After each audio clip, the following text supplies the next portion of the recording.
This is the Fitzy and Whipper with Kate Ritchie podcast. It is Fitzy and Whipper with Kate Ritchie for your podcast Thursday, and we're talking your last words before they stick the injection in you and you're on death row. Well, if that's how you go. Well, Kate, if you wanted to rob that many banks, that's obviously that is your punishment. And what are the words you're going with before you go? Give us some... Well, I don't really know. I haven't actually thought that it was going to be on the cards. The only positive thing about being on death row, though, is that you do get to think about how you're going to leave the Quite world. often you've got about 20 years to work it out. Well, this is the so thing. if you don't impress with your last sentence as the needle goes in, well, then you've let everyone down. Yeah. Well, haven't you done that 20 years prior That's when you true. committed the crime? You've actually let the family down. You've let yourself down. Do you say, I got nothing more to say? Yeah. I think you've got to leave it with a hook. Like go, hey, I buried it in the backyard. Yeah, that's good. Yeah, you've got to keep them wanting more. Yes. See what you're That doing keeps there. talking. They're still like, don't, I like it. well, don't kill him because Yeah. he obviously knows a little bit more than we thought. Don't Or- kill him. I don't think it matters what you say. No, People you will did. just be so You did. thankful that it will be the last The thing you 11th say. herb and spice from KFC is... Rosemary. Gone. Okay, You know, that that's happens. coming up in the podcast. The Fitzy and Whipper with Kate Ritchie podcast. Hey, this is scary. Okay. It's cunning and also very dangerous. So this girl has gone viral because she suspected her boyfriend of cheating, Okay. and she's using AI to find out if he is. Oh, no. Now, I'm thinking to myself, how do you use AI to do that? ChatGPT, what are the signs that my boyfriend might be cheating? No. Give me the top 20 signs in less than 300 words that my boyfriend might be cheating. Well, you could get some tips from ChatGPT on if they are cheating, or you can do it like this. I'm going to AI clone my boyfriend's voice, call his best friend, and figure out if he lied to me about what he was doing last night. I opened up a voice cloning software and imported voicemails that my boyfriend has left. I typed in a script of what I want my boyfriend to tell his friend. There's the final product. Hey man, what's up? I'm going to use his iPad and see if his friend confirms what they were doing last night. Hey man, what's up? Not much, man. Just chilling. How are you feeling? Are you alone? Yeah, man. Just, chilling at the house. I don't remember much from last night. I don't know why I feel weird. What did I do? Dude, you got face. And you picked up some random sorority girl from UT and made out with her in front of everyone. Instead, we stayed at your place. Bruh. Are you telling me it's as simple as that? She sounds more like the AI than the AI. Well, she no. sounds petrifying. If you listen to the guy's voice, you can tell it is. Yes, you it can is hear. AI, but it is.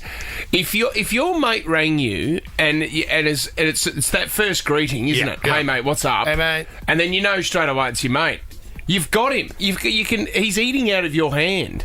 It's quite concerning that it's not hard for our wives, Fitzy, to get as much audio as they need, crystal clear quality, delivered to you for 3 hours every morning, Monday to Friday. Tom, can we I just hit the panic button. Can we please go to the archives and burn the voice?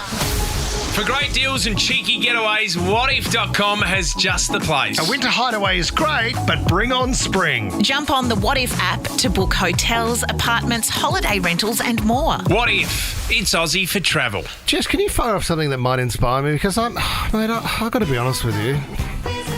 Maybe Chariots of Fire, Jess. I want something that builds. I want to talk to you because you've been an athlete all your life. You're still committed to the gym. And I'm thinking about throwing in the towel. I'm thinking about giving up. You haven't really started. Oh. I'm thinking about saying to the gyms, to the equipment, to the sweat towels and the yoga mats, get stuffed. You retired when you were 19. Huh? You told us. Injury. What was it? Collarbone. Yeah, well, that Broke heals. it twice. Yeah, it's better now because it was over 20 years ago. What about your hip? Remember that, Oh. Tommy? Remember that day he came in and he said, The hip. I can't believe it. A hip specialist told me I could never run again. Devastation across Sydney. Absolutely furious. Can never run again. Then a gym that I joined went under construction, so I was unable to get in there at certain times, and that limited me again. It's almost like the fitness world is at me coming at me, and I'm like, God, half my job is fending off the fitness world. I did love your reply to the hip specialist. You said, well, I've never started, so that's fine by me. Thank God for the e-bike. I feel like a bit of a fool. The other day I was on air talking about the 3-second workout, thinking this just gets better and better. Yeah. Soon it'll just be once if you can get out of bed, you've won. You've won it. That's it. 1 second, that's your only sit-up you need to do. The 3-second micro session that they talk about, you do it 5 days a week. That's it. Stop your workout. Thanks, guys. That'll do. It's very quick. Yep. You do it once a day. Then I worked out, I read another article saying that scientists have discovered the exact workout regime and the time you need if you want to get fit and extend your life. Okay. Right? So that time is 1.25 hours. A day? A week. Oh, a week. Yeah. That's quite easy. It's not too bad. So that should be... Oh, hang on a minute. That should be coupled with at least 2.5 hours of vigorous exercise. Okay, I'm going to have a Okay, look at so- it. Pass it here to me. Let me have a look at it as well. If you want to drop your this- expected death rate Yes. by 50%, Okay. then you need to do 1 hour 15 brisk walking. Okay, a week. week. Okay, that's not bad. That's easy. We can do that. If Check. you want to drop your cancer possibilities of getting cancer by 70%, you need a brisk walk for 5 hours. Yeah, but see... 5 hours? That... I'll sell my car. Do you go for... When you go for a walk, you walk for an hour, don't you? 40 minutes to an hour? It's 5 days a week. It's quite easy. Then it also says here, with your cancer, I mean, this is the more extreme. You got to walk 5 hours a week. If you can do some running or swimming, 1 hour 15 a week, you could do that. And yoga or weightlifting, 2 sessions. Well, guys, I'm 95 and everyone's dead around me. How's life? Not bad. This is I've walked gettable. a lot. You know what you've got to do, mate? Just give yourself a goal. A break. And not talk about it with anyone else. What about Because this? there's no bigger wanker in the world tell me who about goes it. to the gym. I get so sick of it. And then tells everyone around them that they went to the gym. I hate that type of person. And I'm not joking. And you think he's having a laugh, but he will come in the next day and go, "Oh my God, you should have seen this idiot at the gym yesterday." Gym chat. my gosh! And I was probably about 45 minutes into my workout, sweating, and this guy was talking so loud. We don't need to hear it, mate. It's just good to chat about it because I help people out. Because I think what people do listening to this show is they go, "Oh, I'm a bit tubby. Whip's a bit tubby." That's all right because we can still be happy at the same time. It doesn't mean we're bad people.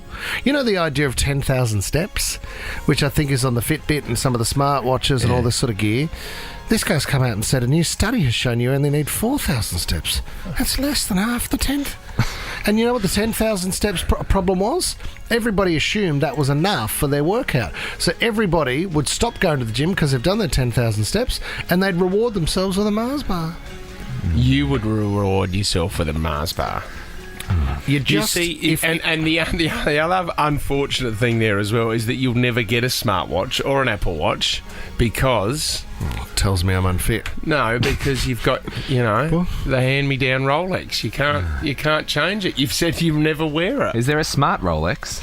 Could you? It's not about a Rolex, mate. It's not about that. Are you one of This these is a people fitness that chat, mate. takes the stairs versus the lift and says, "This is my exercise for the day"? No, but I'll let- not going to make the difference. When there's someone waiting at the lift and I can see the stairs, I'll often say, "Oh, God, it's taking a while, isn't it? I might use the stairs." Do you know what? No, actually, this is The doors at the lift's here. Oh. I'm using the take the stairs challenge with Huey at the moment. What do you do? Just with everything in life. How else are you meant to get upstairs in your place? Take the harder option. Because I said, you know what? When you go up the stairs and you look at the person next to you on the escalator, you're the one that's doing the harder work. Mentally, you're tougher than them. Yeah, and then they get And home. Huey was like, actually, that's not bad. And they go, I took the stairs today, I'll have a chocolate bar, which will equate to about 750,000 stairs. Not the 6 that it took to get up to the next level of your office staff. Yeah, but de Groot, you can imagine what the guy on the escalator's doing. He's got a litre of ice cream and he's... The Fitzy and Whipper with Kate Ritchie podcast. Let's talk about last words. Oh, my God. There's always chat around, what you might have as your final meal. You know, when we're talking death row. Yeah, and you you're get talking about like deathbed or death row. Two different things. About what, sorry? Well, whether you've been sentenced to death, right? Yes. So that's like death row. Yeah. Or it's your deathbed. Yeah, well, can we go with Like you're deathbed like- as well? Like your I last think words so. to your family Like before you go? Absolutely. I'm 101, I've had enough of life and I'm dying, and I look at the family and go, oh. Get me out of here. I think death row, though, is incredibly interesting. And, you know, on the internet, you can find pretty much whatever you want on whatever you want. Yeah. People love true crime, females in particular. tell me about it. I know your wife is a bit of a Sherlock Holmes around the house. What would you say, Fitzy? Kate? Like, Kate Ritchie, crimes against entertainment, sentenced to death. My crimes are against entertainment. Yeah. No, it'll say something like everything was going well until she started radio. Right. And she's been sentenced to death by Broadcasting Australia. Death by 1,000 cuts of what bad are you- jokes what from Michael Whitfley. What are you going to say? See, Back-to-back gold logo. See, Pass the salt. I don't know. It'd be down to you. It'd be down to your kids. That's the thing. You will. I mean, it's on death row. The worst thing about that is that you have time to prepare. That would be. I reckon that would be quite stressful. What's the last thing I'm going to say? Absolutely. And are you going to use it to state your case? Maybe you're still claiming that you're innocent. Yep. And in some cases, there's a whole website dedicated to this. You can go in and dig deep on people who are on death row. Fascinating. So why they're in there, what they're convicted for, how long they've been there for, what their journey has been. You can write and then to them too. You can actually write letters to them. have relationships and get married. Yes. I think what they ate and then what they said. So some people, of course, say, "I love you all. You know, see you on the other side. Yep. I didn't do this." You know, they say all the things that perhaps they've been saying for years, and then there are the other people who come up with a bit of a catchphrase. You know, I think there was one guy. If you go onto the Cowabunga, and there was one guy who, it's actually quite funny because he knows that whatever he says is going to get worldwide attention. It's going to be on the front of the paper the next day, and he just decides to talk about French fries. Awesome. You know, you even said, Fitzy, the Nike slogan came out of a guy sitting there ready to go, and I think he said, just get this they said to over him, with. before we do this, any last words? And he said, just do it. And they used Swish. that, and the marketing guy from Nike said, "I think there was more to the sentence, Yeah, but he he went said, I Air really like Jordans. just do it. Yeah, he just did get out swear. there and do it. Hakuna Matata. What That'd is be that? good. What does that actually mean? Everything's going to be No all right. worries. No worries. It's no mate. worries, isn't it? It means no worries for the rest of your days. Just sing It's our problem. Okay, we don't need to sing it. philosophy. But you could do something funny like, what do you call a three-eyed duck? And then you don't give the answer. Or you could go, there's a bomb in my stomach. What? And they wouldn't know. And then you die. So you don't actually reveal. Oh, I know what you mean. So you yeah. keep people guessing. Yeah. Well, I So think you're still doing all the way to the end? how did he end? The way he'd gone before. Very consistent. The Fitzy and Whipper with Kate Ritchie podcast. Interesting article I read yesterday, The Hell of Living in a Home with Any Celebrity Connection. And this is thanks to social media and Google Maps. You know, even mildly famous houses now get tons of visitors. Some owners get a kick out of it. A lot of them hate that. Then they dread when people rock up to the house to take photos. Are you talking about places? Or what about Ramsay Street or the Brady Bunch house? So can you just walk down Ramsay Street and Yeah, you take can. photos? It's a little cul-de-sac, isn't Yeah, a it? little suburb in Nuttawading. Well, see, this starts with... now, this is in Manhattan's West Village over in New York, but Taylor Swift rented a house in 2016 and immortalised it in her song Cornelia Street. Every single day, and there's a ruined young that. girl out the front of the house taking a photo. That is not a little house. The guy that was doing the article went up and said, "Can I just have a chat to you?" She said, "Look, I just love this song. It's so iconic." As she speaks, another pair of fans arrive at the house to take photos. So it happens regularly. You know, we went to Paris not long ago for this wedding. Yep. Yeah. We had to go and find Emily in Paris's apartment. Oh. Lisa made me walk 2 kilometres to stand where the apartment was. We had to Google it and work out where it was because every corner we turned, I think that's it. I think that's it. I think that's... Let's just find out where it is. It all looks the same. I think Joel Creasy did that when he was travelling as well and struggled to get a selfie without other people in the background also trying to get a selfie with Emily's apartment. How busy did it get down at Palm Beach for Home and Away? Very busy, and I think it continues to get busier. When I worked on the show, they didn't have to have crowd wranglers, but I think now you have to move everyone out of the back of shop because you can't have 200 Irish tourists. Because they're buses, aren't they? They do tourist tours. Service. Because I don't think the public transport to get up there. I get so excited with that stuff. I was driving in Leichhardt yesterday and saw Angus Sampson, the actor. Yeah. He was filming for Bumps.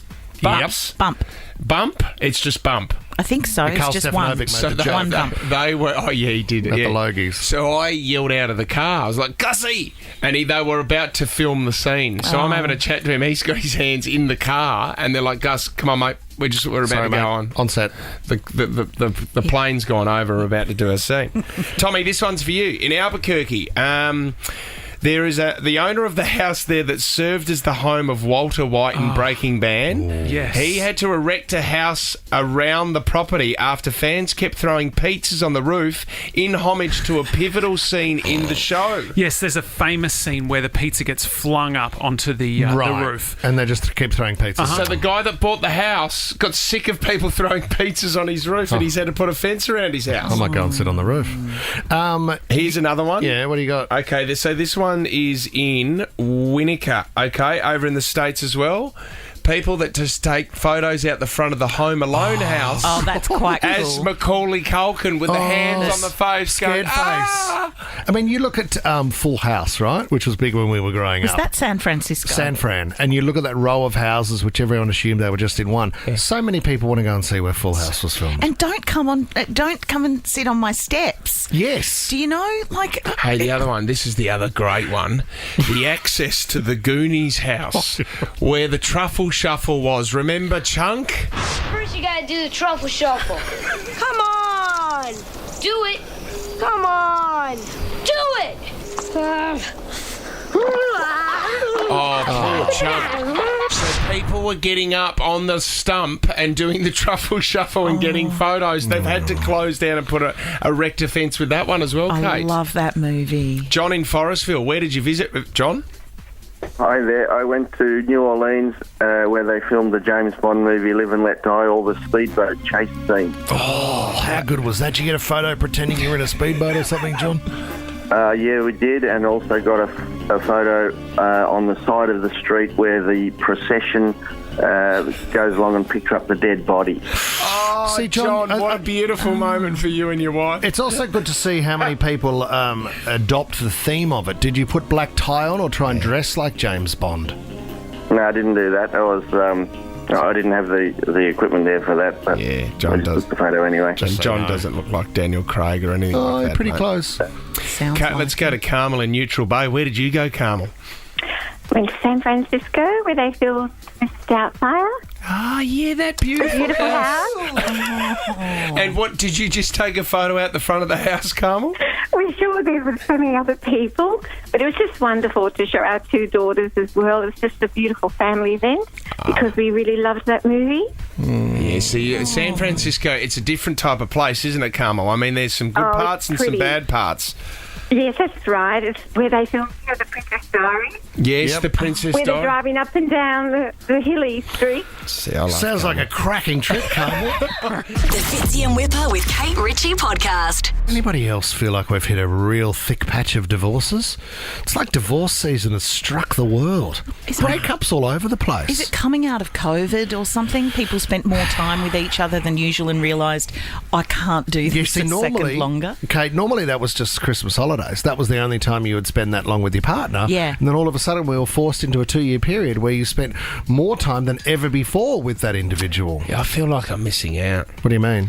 You want to be divorced? I need to get on board. Divorcing can be very expensive. Taylor Swift gone with Matt Healy. What's her name? Portman. We found out the other day. Natalie Portman. Yeah, but see, that's They're not divorced. Matt Healy went out with Taylor Swift for 2 weeks. Their breakups. Ariana Grande's gone. Twiggy Forrest we saw in the news the other day. Sofia Vergara gone. Ricky Martin Mike gone. Cannon Brooks That's as well. another one. Divorce season seems to have hit. There's a lot of people I know socially that are going through a really challenging time. I think they're not divorcing, they're being caught cheating. I got a text message from Singo the other day. He's just said that he's broken up with his 14th wife. He's just asked me out. He wants to know if I'd like to have lunch on Thursday. Surely he wouldn't have another partner, would he? Oh, you wouldn't waste your time. Jackie Vincent is a lawyer. She's a family lawyer. And she's talking about why this is happening. So it's quite interesting. She breaks it up into 3 different parts. And she also says, there's the decreased social stigma surrounding divorce. So back in the day, it was like, oh my God, are they getting divorced? What's happened under that roof? And she's a divorced woman. She's a divorced woman. There's a black mark on her name. Now it's like, oh, you're getting divorced, are you? Everything good? All right, mate. Good to see you at soccer on Saturday. Have a good break. Yeah, see, what are you doing for dinner tonight? I've got a mate that I grew up with who's going through a divorce now, and I was on the phone to him the other day, and he was saying to me, mate, he goes, you know what? It's really popular at the moment. Everyone's doing it. And I said to him, mate, if that's what you want to tell yourself, that's fine. Yeah, it's not the fad you want to follow, because eventually trends change, and then he's not going to have a wife. I'm into Pokemon. What are you into? Divorce. Right, how's your collection going? Because didn't we do on the show years ago, the statistic in Australia is that 50% of marriages will not work in Australia. I wonder what could be more. It would be more now. It's quite scary to think about, because all of a sudden when you hear a stat like that, is you look around the room and you just go, oh God. Yeah. Numbers say Tommy's wife's leaving him sooner than we thought. Well, you guys have always said that for many years. It's nothing new, that stat. And Tom, we'll always support you through thick and Tommy, thin, I think you're the catch in the room, just quietly. I think you are too, Tom. You're a beautiful kisser, and you've got lips like cushions. Oh, thank you. Soft pillows. He does have nice lips. Oh, beautiful. Am I allowed to say that anymore? Look at his top lip. It's huge. Can we get a close-up of his lips online? Join that on the chat. Okay. Here's what she comes out and says. There's different influences affecting them, especially Australians at the moment, and saying that we're seeking personal growth now and fulfillment in relationships. And this evolution is causing rethinking of traditional society norms, because you don't have to be married. You don't have to have a partner. It's okay. They're saying that single-parent households have exceeded 1 million for the first time. No wonder there's a housing crisis. No wonder there's a housing crisis. Well said. Thank you, Kate, for that's all right. chipping in on the broader my job picture. or my role or something, isn't it? I've got it written down here somewhere. You can relax now. And the number of blended families is also on the rise. Let's talk about technology and social media. She goes on to say, with every click, swipe and like, our romantic relationship faces unprecedented challenges and transformations. The digital world puts many potential romantic matches at our fingertips, putting additional strain on existing relationships. We're now dealing with the issue that did not exist a generation ago. If you're thinking about it, well, hang on a minute. It's sitting right in front of me on my phone. Yeah, I have access. Yeah, but see, on the other side of that, the flip side of the coin of that one is that people look at other people's lives and perfect lives and go, well, I don't have those lives. So you're not happy. Whereas we all know Instagram is basically you're trying to portray a life that you're living. But you're not, completely. Yeah, if you were having the perfect marriage and the perfect life, you wouldn't have time for Instagram. No, you wouldn't care about it.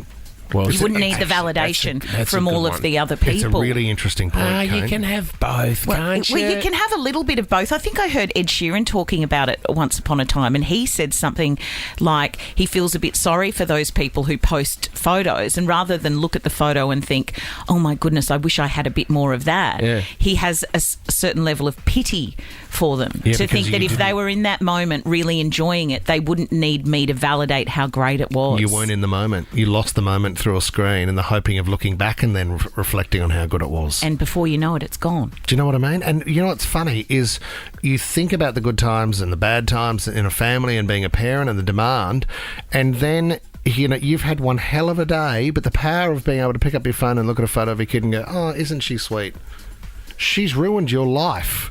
She's ruined your day. But then you still look at a photo and go, oh, it's the cutest thing in the world, isn't it? So that's the upside. That's the upside, and I think that's why people do it.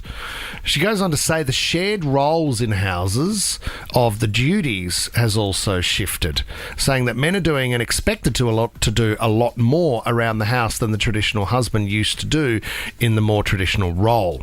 So she's saying that men are becoming more and more frustrated too because they think the expectation is too high on them. Because they preferred it in the old days where they were the breadwinner and the wife did everything at home. If you can come home... What you're saying? If you can come home, the kids have been bathed, they've been fed, and there's a meal ready for you, then that's the perfect scenario. Clothes have been ironed during the day, washing's been done, pillows have been flushed, and maybe there's someone to do that. And maybe there's a small whiskey waiting for me as well. If your wife has blow-dried her hair, what a lucky fella you are. She puts on... I hope she's wearing a smile. I hope she's wearing a smile and a skimpy black silk or something like that, and then we can finally be in a happy relationship. Mate, it's... Kate's giving away her pyjamas in the impress. Congratulations, Whip. Welcome to the divorce club. Well done. Feels good to be home. You're listening to the Fitzy and Whipper with Kate Ritchie podcast. We like the Life Improver. How good's the Life Improver? Oh yeah, the Life Improver. Your life improver. Let's get straight into it. Catherine in Prospect, give us a life hack, love. Hi guys. So I work night shift in a hospital, and sometimes I get home and I'm so tired, but I can't decide if I want to have a shower first or drink my coffee. Yeah. So I make my coffee into a travel mug and drink it in the shower. Jeez, that's clever, Catherine. Oh, my goodness. Multitasking. Yeah, but see, you're also wasting... When you want to enjoy your coffee, though, Kath, so you are wasting a fair bit of water there in the shower. If you're standing there with a nice warm water running on your back and having a sip of coffee at the same time... That's heaven. That's a beautiful blend. It's a waste amazing. It's a waste of water. No, not really. You might just have to do it for 3 minutes. We had a bit of a drought. We had some water restrictions there for a while. Just have your coffee quickly. You know, drink it within the 3 minutes. Lukewarm. Catherine, great idea. Don't let Fitzy pull this apart. Vera from Scooby-Doo, from Hoxton Park. What's the life hack, Vera? Hey, guys. So when I cook bacon, all the bacon grease that's left over, I put some foil in my sink, like where the sink hole is, so it forms like a little cup, and then I pour the grease in there, and then I chuck the foil into the freezer. Once it's frozen, I just chuck it away into the bin. Oh, gee, you're a good girl. We've gone from Catherine wasting water to Vera making sure that sludge doesn't go down the sink. That is a tough one. I mean, it's a lot of work, but you're doing the right thing, Vera. Saving the oceans. Yeah, I'll definitely do that, Vera. Thank you. Patrick in North Rocks, you're only 11 years old. What's your life hack? So you get a capsicum and then you turn it over and then you cut into the groove, but not fully, and then you pull them down and you don't get any seeds.